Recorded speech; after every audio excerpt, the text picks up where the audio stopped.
Inilah Injil Yesus Kristus menurut Santo Matius. Dimuliakanlah Tuhan.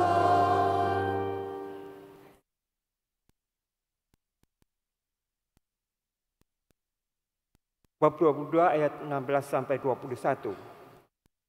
Sekali peristiwa orang-orang Farisi berunding bagaimana mereka dapat menjerat Yesus dengan suatu pertanyaan. Mereka menyuruh murid-murid mereka bersama-sama para pendukung Herodes bertanya kepada Yesus, "Guru, kami tahu Engkau seorang yang jujur dan dengan jujur mengajarkan jalan Allah. Dan Engkau tidak takut kepada siapapun juga, sebab Engkau tidak mencari muka. Katakanlah kepada kami pendapatmu. Bolehkah membayar pajak kepada Kaisar atau tidak?" Tetapi Yesus mengetahui kejahatan hati mereka. Ia lalu berkata, "Mengapa kamu mencobai aku, hai orang-orang munafik? Tunjukkanlah kepadaku mata uang untuk pajak itu." Mereka membawa 1 dinar kepada Yesus. Yesus pun bertanya kepada mereka, "Gambar dan tulisan siapakah ini?" Jawab mereka, "Gambar dan tulisan Kaisar." Lalu kata Yesus kepada mereka, "Berikanlah kepada Kaisar apa yang wajib kamu berikan kepada Kaisar, dan kepada Allah apa yang wajib kamu berikan kepada Allah." Berbahagialah orang yang mendengarkan sabda Tuhan dan tekun melaksanakannya. Sabdamu adalah jalan, kebenaran dan hidup kami. Semoga oleh sabda Tuhan diteguhkanlah iman kita. Amin.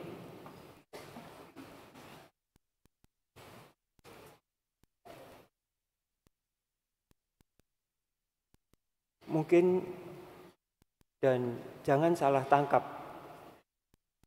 Tadi referen dari Mazmur itu, berikanlah kepada Tuhan kemuliaan dan kekuasaan. Berikanlah kepada Tuhan. Apa yang kita punya? Mengapa dikatakan berikanlah kepada Tuhan? Tuhan itu tidak memerlukan pemberian kita.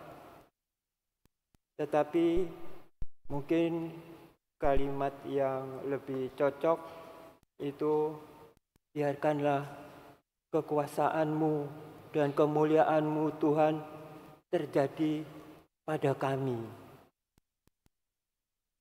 Ya, karena kekuasaan dan kekuatan Tuhan itu yang maha besar, itu yang bisa meloloskan diri kita dari keadaan kita. Bacaan pertama tadi itu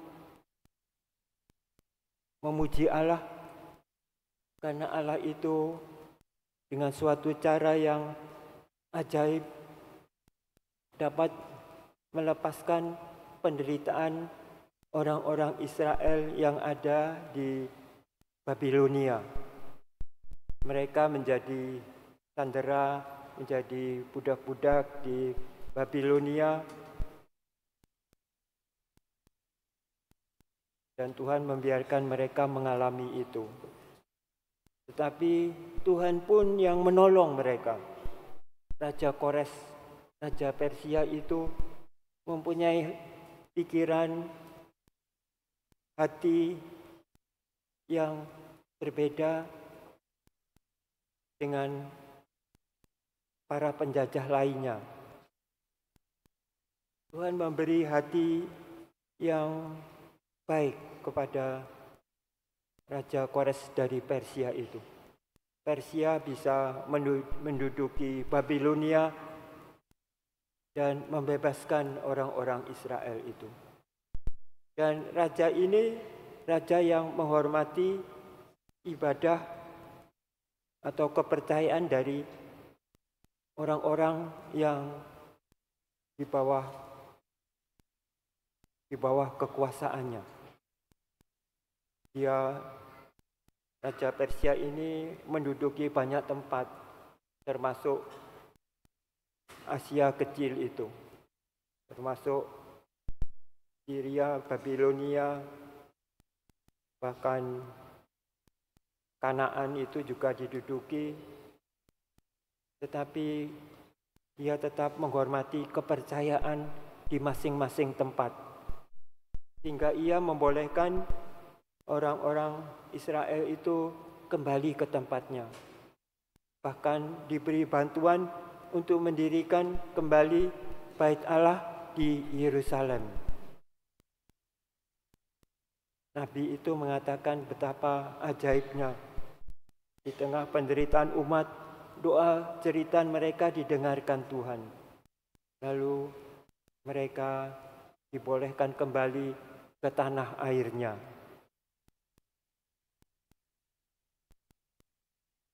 Hari ini orang-orang Farisi, Injil mengisahkan orang-orang Farisi dan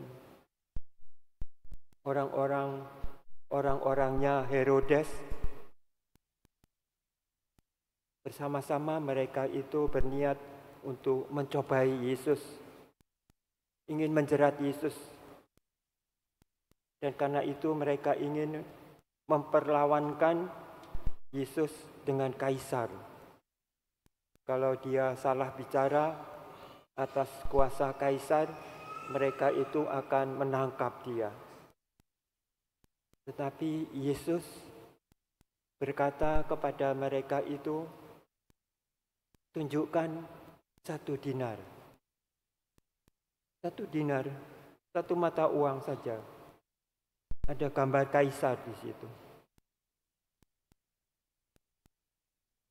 Kita tahu Yesus dengan 1 keping dinar itu menunjukkan suatu keagungan, kebijaksanaan Allah. Berikanlah kepada kaisar apa yang wajib kamu berikan kepada kaisar. Dan kepada Allah, apa yang wajib kamu berikan kepada Allah. Dari 1 keping itu Yesus menunjukkan betapa uang itu, kita tahu sekarang ini saja uang itu dicari-cari. Banyak orang beranggapan dengan uang itu bisa menambah kekuasaan seseorang. Bisa mendapat apa saja. Dengan uang bisa mendapat tanah yang banyak. Dengan uang bisa menguasai banyak tempat. Uang itu membuat orang yang memilikinya bisa merasa nyaman. Karena dapat berbuat apa saja. Tetapi yang memilikinya ingin terus menumpuk uang itu dalam dirinya. Dan kita sekarang tahu orang-orang yang mencari jalan pintas untuk mendapatkan kekayaan itu. Sehingga jurang kekayaan dan kemiskinan sekarang itu semakin lebar. Orang yang mempunyai uang banyak bisa mengambil banyak tempat, ingin mendirikan apa saja, menyimpannya, bahkan ingin menyimpan sampai 7 turunan mungkin. Uang itu mendatangkan kehausan orang akan sejahtera, kemakmuran, kenyamanan, kekuatan, kekuasaan di dunia ini secara jasmani. Tapi apakah mereka itu merasa damai di hati? Apakah rohani mereka itu bisa tenteram?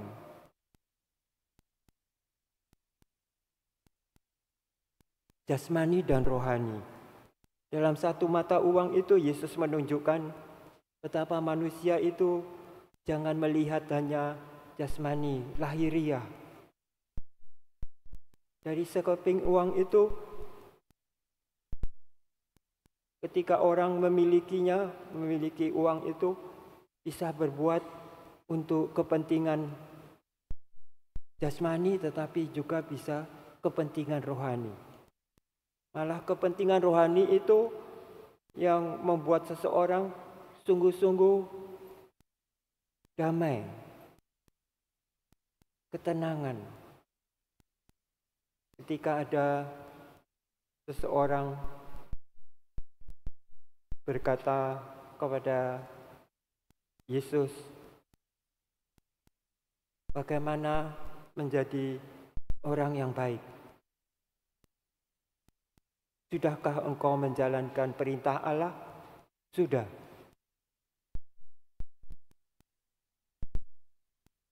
Tapi bagaimana dapat jaminan untuk mencapai kerajaan Allah?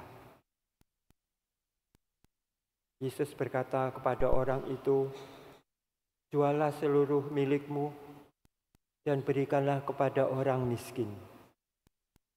Lalu orang itu pergi karena orang itu yang mau mengikuti Yesus mempunyai harta yang banyak. Harta itu menyilaukan.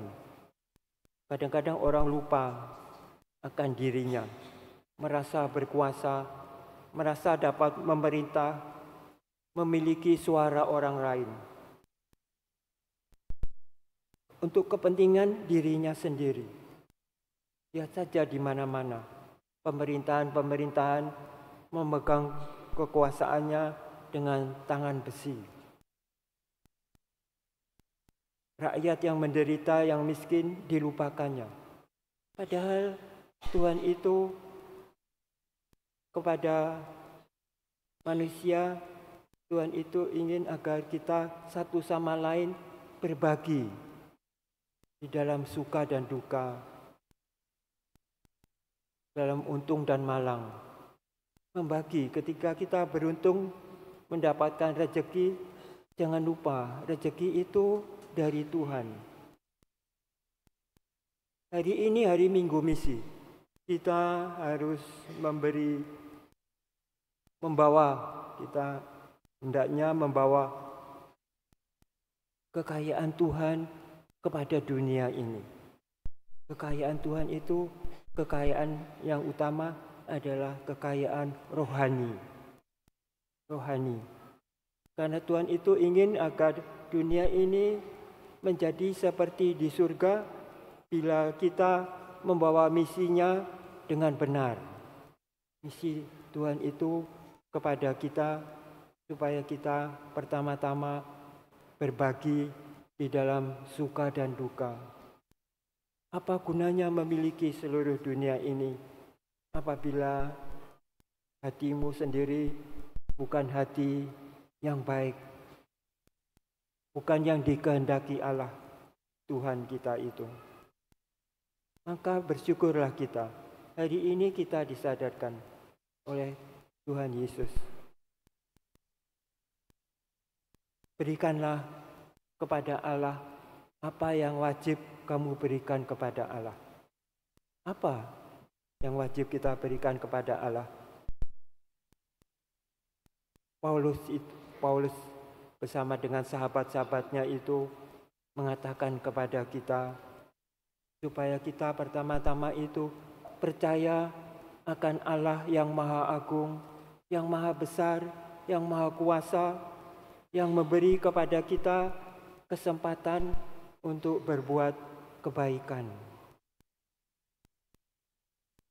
Karena itu Paulus menyapa Bapa, Allah Bapa bersama dengan Tuhan kita Yesus Kristus. Itu yang kita mesti bawakan. Injil itu yang kita mesti bawakan ke tengah-tengah masyarakat agar kita bersama-sama merasakan damai sejahtera.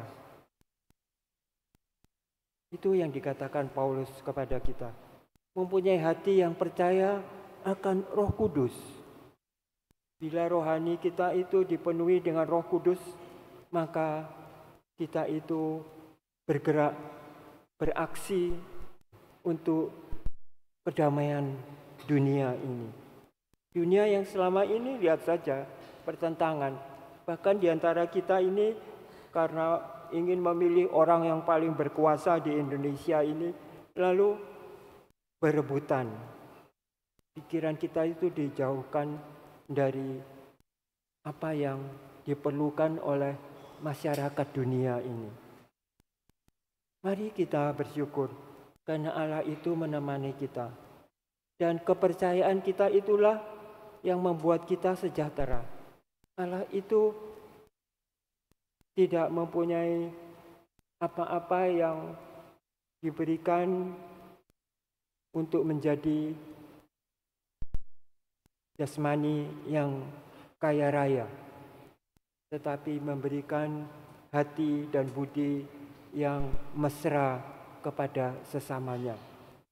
Yesus datang ke dunia ini bukan untuk menunjukkan kekuasaannya, tetapi dengan kesederhanaannya, dengan kerelaannya, dengan kesetiaannya, mau menjadi miskin untuk kita, supaya kita kaya dengan kekayaannya, kekayaan rohani itu.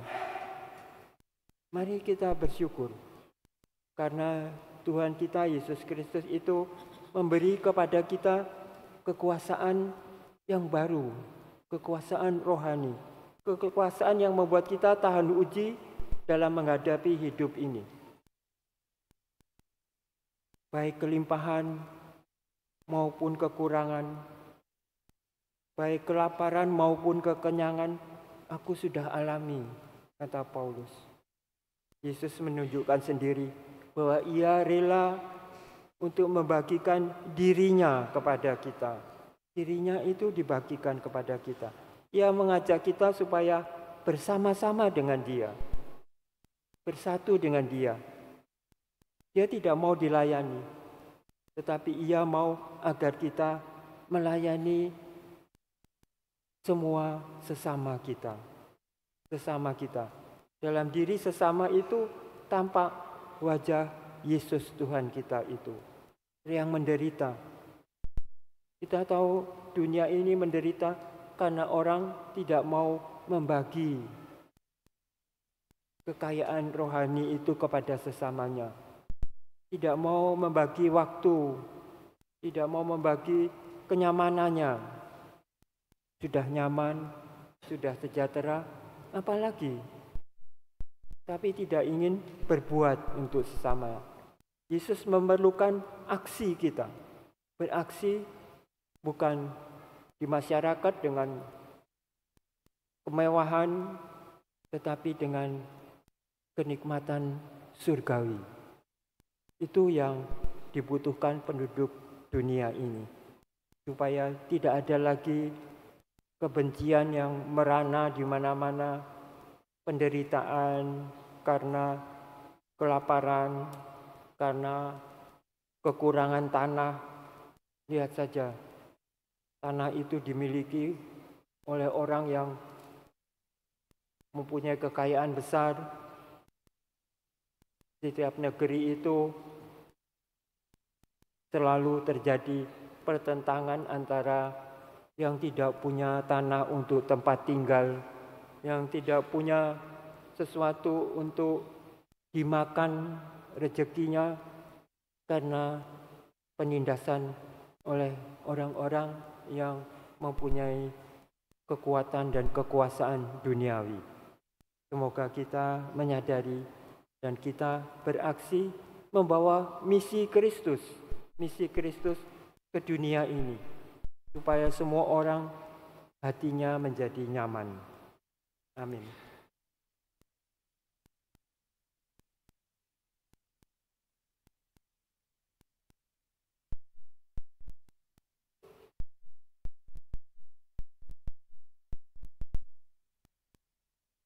Marilah kita percaya akan kuasa Allah kepada kita, supaya kita pun memuliakan Allah karena kebaikan hatinya.